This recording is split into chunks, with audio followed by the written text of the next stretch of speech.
Starship Troopers. That shit's fucked up.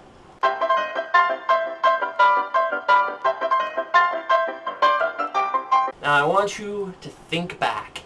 Think back a long ways and remember Saved by the Bell. But now I want you to replace Screech with Doogie Howser. He's still Doogie. Neil Patrick Harris isn't cool yet.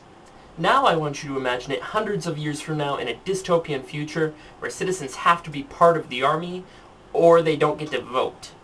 The whole society's based vaguely on the Spartans, and we're at intergalactic war with an insectoid alien that, let's face it, is basically the Zerg from StarCraft. So that whole gang, they become Marines. Except Neil Patrick Harris, he becomes a psychic spy general dude, and Denise Richards, who becomes a pilot, then dumps the main character and has sex with a really big douchebag. Also, Gary Busey's son, Jake, is in it, just because he kind of had a career playing jackasses in the 90s. What's the deal with the Busey family coming up in my videos lately? Also, the pathetic redhead who smokes a cigar and swingers and gets her number torn up, she's in it too. You see her boobies. Then there's the scene where they try and imitate the drill sergeant scene from Full Metal Jacket, but they do it really, really badly. Don't worry, because there is one redeeming aspect to this movie. There's lots and lots of group shower scenes with tons of boobies. Lots and lots of boobies. This movie should have won an Oscar for the most boobies I could see in a movie when I was 11. Don't worry, because there is one redeeming aspect to this movie.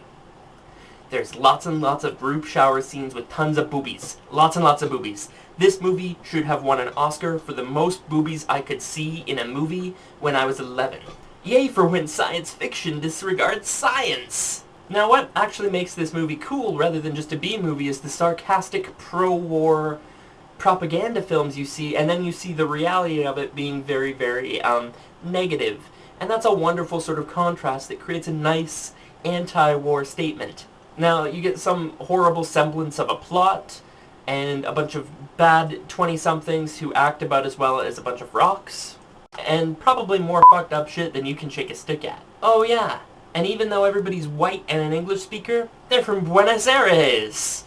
The second movie is way lower budget, kind of turns into a zombie movie when the bugs figure out how to control people with a parasite bug. And then the third movie kind of picks it back up and at least brings back the main character from the first movie, recasts a few characters.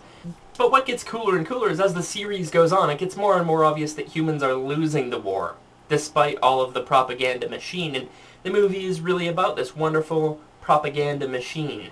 So that's why you should actually watch these movies. Till next time, folks, get the hell out of my camera.